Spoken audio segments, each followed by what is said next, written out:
ভাগীরথী নদীর তীরে যখন 1757 সালের 23শে জুন সূর্য ডুবছিল, তখন শুধু একটি দিনের শেষ হয়নি, শেষ হয়েছিল একটি জাতির স্বাধীনতা।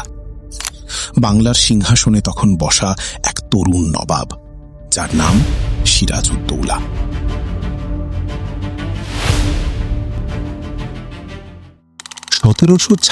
সাল দাদামহ আলীবর্দী খাঁর মৃত্যুর পর মাত্র 23 বছর বয়সে বাংলার মসনদে বসেন মির্জা মোহাম্মদ সিরাজউদ্দৌলা। কিন্তু তার এই সিংহাসন আরোহণ সুখকর ছিল না। চারপাশ ঘিরে ছিল ষড়যন্ত্রের জাল। একদিকে খালা ঘসেটি বেগম, অন্যদিকে উচ্চাভিলাষী সেনাপতি মীর জাফর। ইংরেজ বণিকরা তখন কেবল ব্যবসায়ী করছিল না, তারা বাংলার রাজনীতিতে হস্তক্ষেপ করতে শুরু করে।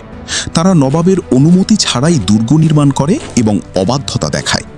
তরুণ নবাব দমে যাওয়ার পাত্র ছিলেন না। তিনি কলকাতা আক্রমণ করে ইংরেজদের বিতাড়িত করেন। ইংরেজরা বুঝতে পেরেছিল সামনাসামনি যুদ্ধে সিরাজকে হারানো কঠিন, তাই তারা বেছে নিল ষড়যন্ত্র। জগৎ শেঠের অর্থ আর মীর জাফরের বিশ্বাসঘাতকতার হাত ধরে রচিত হল বাংলার পরাজয়ের নীল নকশা। পলাশীর আম্রকাননে যুদ্ধের আগেই নির্ধারিত হয়ে গিয়েছিল বাংলার ভাগ্য। পরাজয়ের পর সিরাজউদ্দৌলা চেয়েছিলেন আবার শক্তি সঞ্চয় করতে, কিন্তু নিয়তি তাকে সেই সুযোগ দেয়নি। মোহাম্মদী বেগের ছুরির আঘাতে অবসান ঘটে স্বাধীন বাংলার শেষ নবাবের। তার রক্তে ভিজে যায় বাংলার মাটি। সিরাজউদ্দৌলা কোনো নির্ভুল মানুষ ছিলেন না, কিন্তু তিনি ছিলেন দেশপ্রেমিক।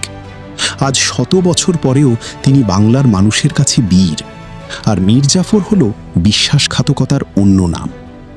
ইতিহাস তাকে হারতে দেখেছে, কিন্তু বাংলার হৃদয় থেকে তাকে মুছে ফেলতে পারেনি।